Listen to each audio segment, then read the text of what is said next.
That is correct. All the issues and all the concerns and all the people not doing anything for various reasons. And I know there's a lot of money coming to the state from the federal government, and they have issues there. So I know all those things. And I see the Obama administration just totally ignoring the Constitution. And I know there are a lot of issues that you've already talked about and people want to ask you about. But in things that I do, in business and sport, I have professional people that work with me, and whenever I get off track, they bring me back to the basics. And as a businessman, you know that. I don't have to tell you that. You have to have a business plan, you have to stick with basics. That's what the U.S. Constitution is. And I know you're one man. And I know there's only 1/3 in the government who's probably going to look conservative. My comment, what I'm asking from you is, your comment is, I know, well, first of all, I know that your town hall meetings, things that are that your principles that you are really following, you don't waver. And when people challenge you, you don't waver. And you give a good answer like you did with the Ohio students. I'm asking that you have the same commitment to not waver against the U.S. Constitution. So if something comes to you, to your committee, or something you have to vote on, if it's not constitutional, put it aside and say, I'm sorry. And I don't understand why the politicians can't say, when they ask why you don't vote for this, because the Constitution doesn't allow it. I'm sorry. So any comment? Well, I agree 100% with you. And I'm going to give you an example of, so you know how I think. In committee the other day, this was in Financial Services Committee, we had an issue that was basically it was a rights issue, but it was trumping states' rights. And it was a Republican who was introducing it. And he was sitting about 6 seats over from me, and he really needed the votes. And I walked over to him while there was a pause, and they were talking to the other side. And I said, I can't vote for this. I said, because it basically trumps states' rights, and I'm just not going to do that. And it was interesting because once I said that, there was another member next to me who said, I agree. And then there was another member next to me who said, I agree. So those are the things that you need to know that I will always stand for, and I believe in that. I think states' rights are important. So, in fact, I would rather us push as much down to the state as we can and back to the local governments as we can. And it gets back to, I was in a conversation yesterday about, I get in so many conversations, but I think this was on education. And really the issue is, why should somebody 600 miles away be telling us how our children should be educated? Or 1,000 miles away? And why should we be taking money all the way to Washington? And if you think about it, anytime you send money to Washington, this is why I'm so adamantly against raising anyone's taxes. We should never, ever, you should never allow, and I should never allow, this federal government to take one more dime from anyone until they can prove to you that they can spend it in the right way and not waste it. And that is the real key. You know, we have the other side that says, raise the income on the millionaires and taxes on the millionaires, all that. That's all great rhetoric. That's great campaign speech stuff. You know, that's all great. Great campaign. Yeah, let's raise it. And the truth of it is, nobody should want anything taken from any American unless they know it's constitutional and that it's not being wasted. And until we can get this machine called the federal government to stop wasting the money, you should not allow one more dollar to go to Washington. I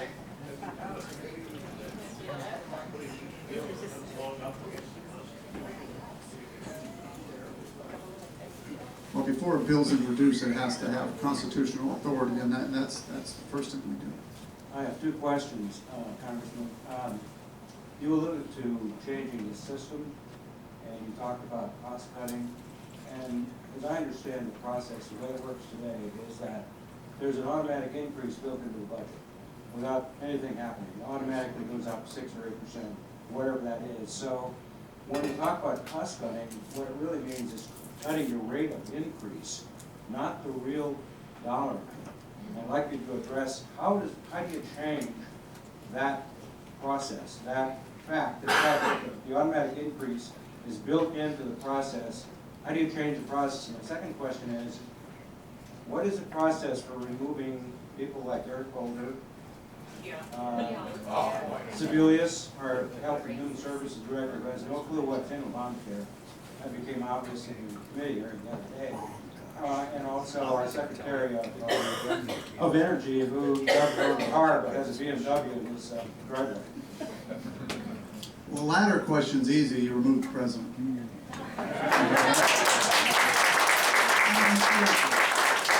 The president is bringing all these people up that do not really represent the United States of America. Then he really doesn't represent the United States of America and their values, and you remove them. That's the system.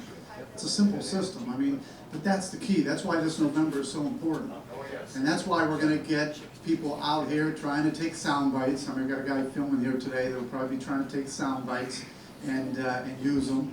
And let's pass the sound bites, and let's really move forward to facts and use facts to go forward with. And if these people aren't the ones that we need, then let's make sure that we've removed the president. The second thing, what was your first question? It was about the automatic increases built into the Yeah, budget process. the way to fix that is zero-based budgeting. That's one way. The other way, and again, I have a bipartisan bill out there today that we're looking at some of the budgeting issues. Part of this bipartisan group submitted a bipartisan budget fix with 5 items. We need to look at those 5 items and make sure that we try and get those reforms in place. But ultimately, zero-based budgeting eliminates that. There are people pushing for that. But how about the simple one of just a balanced budget amendment, which has been pushed through the House and will continue to be something that I know the 4 Republican candidates are talking about. This House would love to pass isn't it amazing that when we ran the balanced budget amendment up again this past year, that we had members of the Democratic Party vote against it that voted for it the last time. You can always see there are people that are trying to stop progress from moving forward. So we just need to put the right people in. That's why I need your support again this coming election, because I'm not sure how many people here live in my district, but whether you live in my district, Bob Gibbs' district, any of the districts, we need to make sure people are put back in Congress who are going to not only adhere to the Constitution, but make sure we have checks and balances on the president and start to change our budgeting. By the way, you really want to change budgeting. There's only, I think there's 5 or 6 CPAs in Congress. I'm one of them. It's interesting because when you've never had to balance a budget for a business, of course we all have to balance budgets for our families, but it's amazing how people think about budgets in Washington when they really never had to do it for a business purpose or maybe even a family purpose. Congressman, first of all, I want to say thank you for your service. Thank you. I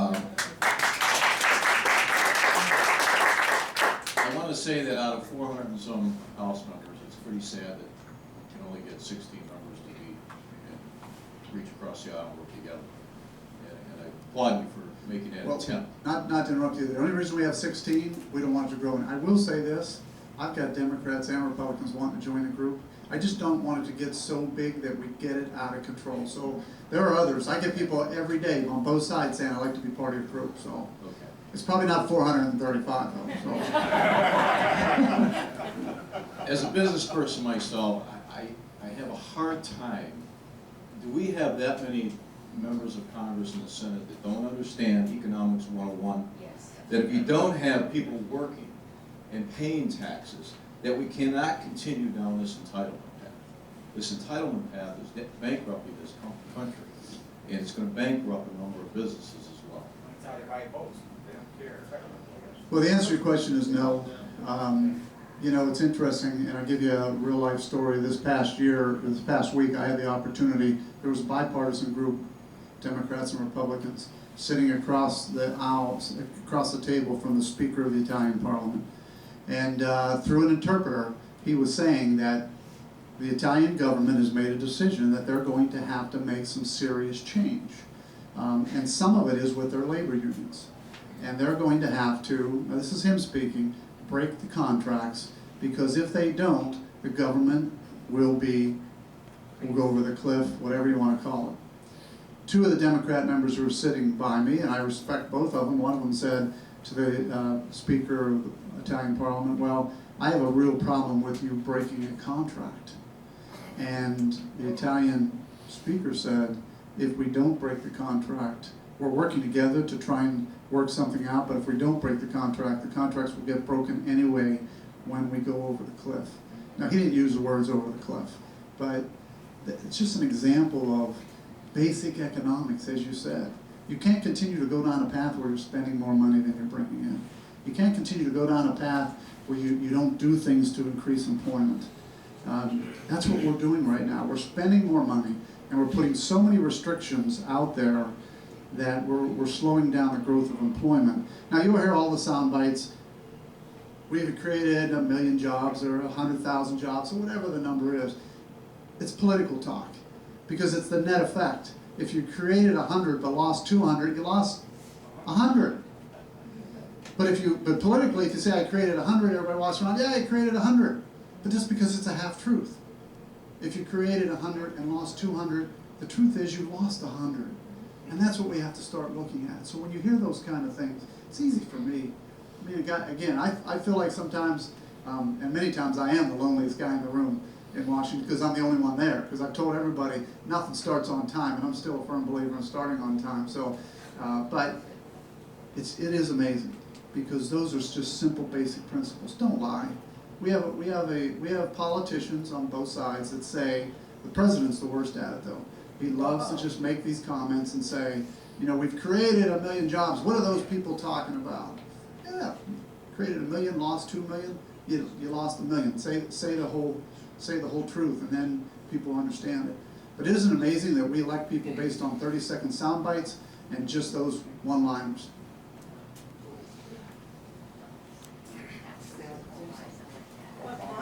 I listen to the things that you're saying, it's true, it's all half-truths, but I don't hear anything coming out of the Republicans saying, no, this is wrong, this is what it really is. It's like you guys are silent. Collectively as a party. As a party. Here's the problem. 435 people, all 435 going to speak their own way. It's hard to get one message when you have, actually it's 243 Republicans and the rest are Democrats. So that's 243 people. If I gave you all something to say and you walked out, I promise you, you would not say it the same way. And the problem is when you have 243 people saying it, it goes out in different ways. They're all trying to say the same thing, but it goes in different ways. When the president speaks, he's one man. He's got the microphone every day, and he can say the same thing. And you know what, basically, if you say something 7, 8, 9, 10 times, human nature is people believe it.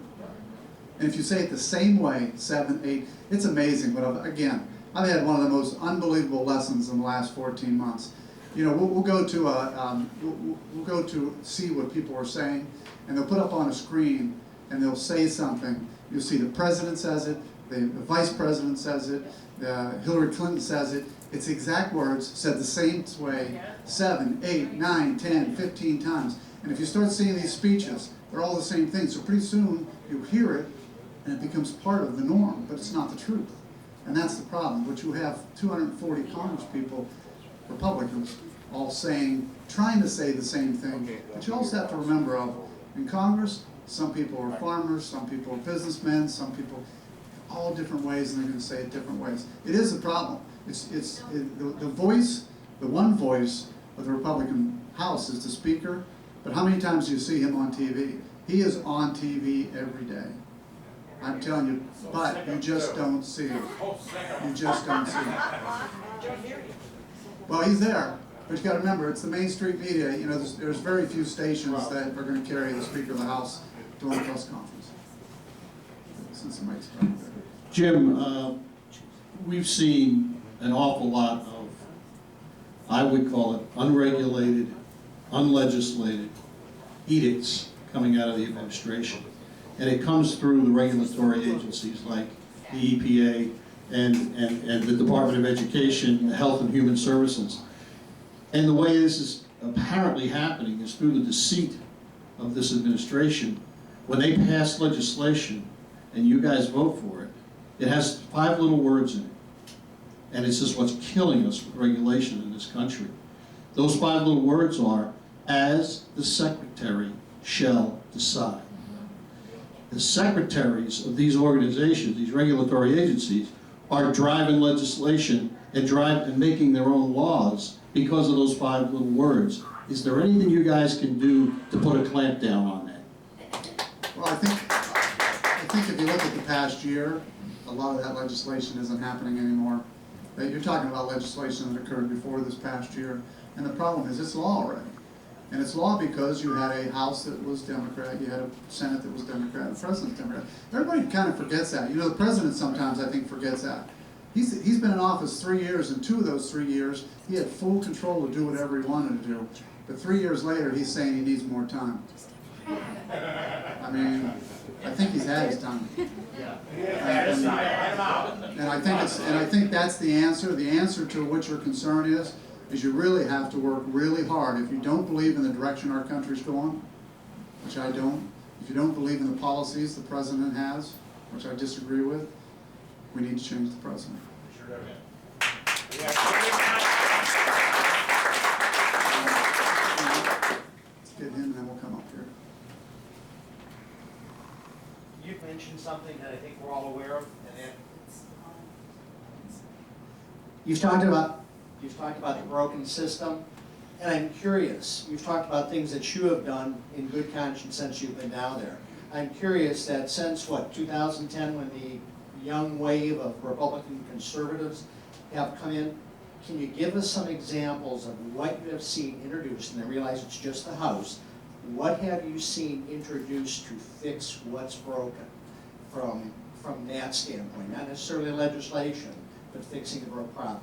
And before you address it, I'd just like to say I had the opportunity of working a project in Central PA, and I was flying into BWI on a regular basis. And after all the things you hear about Nancy Pelosi and her plane flying out to California, it's nice to see our representative getting on a Southwest airline flight with the rest of the common guys.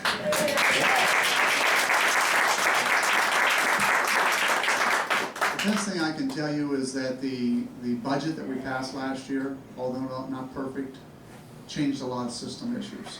And the budget that we're going to try and pass this year will change a lot of the system issues. Now, Can you address some of those? I mean, specifically, like? well, when it came to the Medicare program, I mean, it basically said that anyone 55 and older, nothing would change, and that under 55, there would be and I forget the words, the exact words, but you know, there would be dollars. How that would work? If you're under 55, when you got to 65, you would lose Medicare.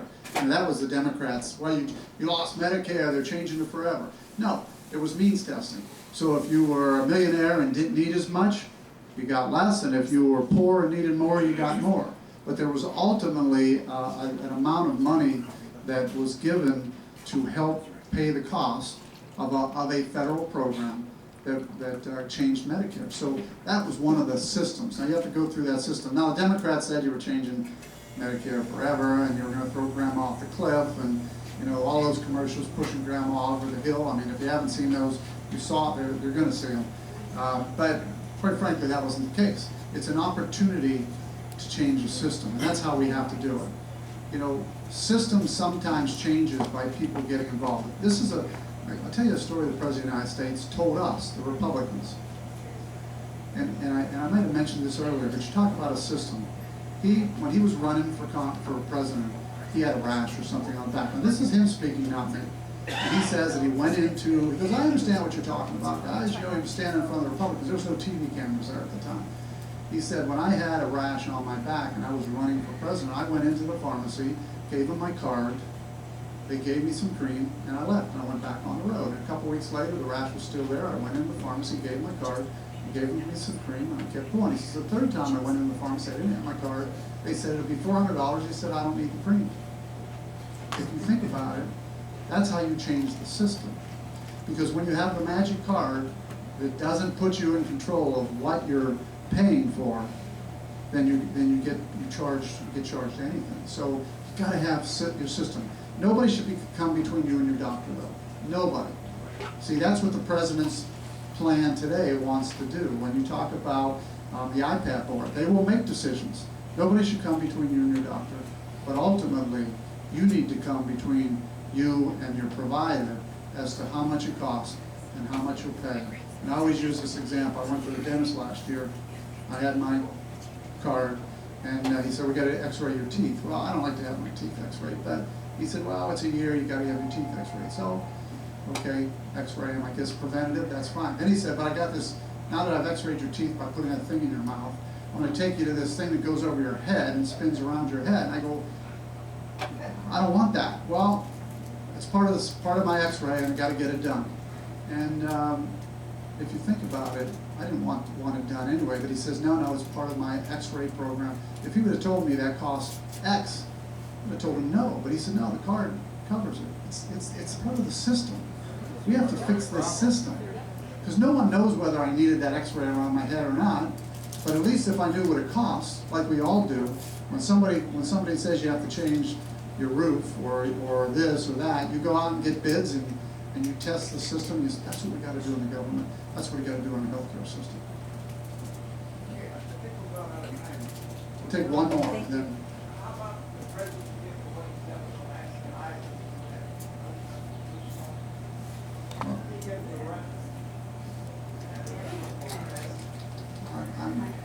Again, I don't have the specifics on that. And a lot of times you hear things. I always tell people to get me the information. We'll look into it. I mean, I really don't know that specific. And again, I will tell you this. Here's the other thing that's so important going forward. Make sure you get all the facts, because what you hear on Fox, CNN, ABC, NBC, many times are not the pure facts. There's some soundbite out there that doesn't have facts. And here's another thing I'll leave you with. When you hear somebody will send me and say, what do you know about House Bill XYZ? Well, it's really not a House bill. It's just in committee. You can submit a bill anywhere and it sits in committee. It never gets past committee. So a lot of times there's thousands of bills out there. I don't start to look at a bill until it's been vetted through committee, because when it's vetted through committee, there's already a lot of discussion on it, and then I get to know about it. But I really look at it and read the bill before it gets to the House floor. So keep that in mind as we go forward. But thank you very much.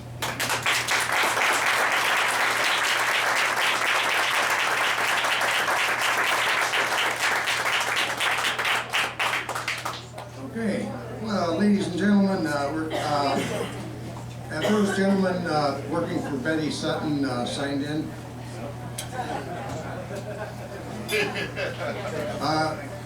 Would you guys identify yourself before you leave? You are required to do that by law. Pay your $5. Very interesting. I'm reminded of when we had the primary debates a couple years ago.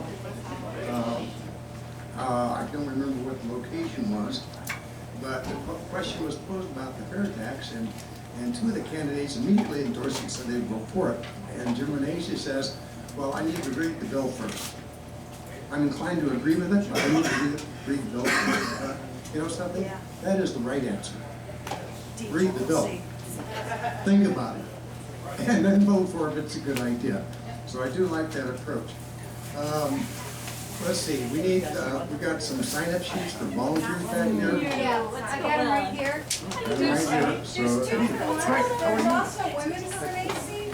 Any gals, if you're interested, you can sign up for that one. And then also the basic volunteer sign-up. Right. No cross-dressers, please. Right, and the young lady in the black sweater is one of his staff. If you want to sign up, just go ahead and let me know. We're actively looking for women for Renacci, coalition members. What? Are you Laura? I'm Lauren. Lauren? Okay. You're Nancy. Yeah. You endorsed you, thank you. Okay, and then Scott in the back is holding up the donation sign. Naturally, we can run on money like everybody else does. Great, Martin. Any further business before we adjourn? Speaking of Nancy endorsing Jim, MCFAN as an organization is allowed to endorse candidates. That is correct. I would like to make a motion for a vote. I'd like to make a motion that MCFAN endorse Jim Renacci. Do we have a second? I have several seconds. Very well. All in favor of Medina County Friends and Neighbors endorsing Jim Renacci, please signify by raising your right hand. Any opposed? No, they left. Six. Yep, they left. That's a unanimous endorsement.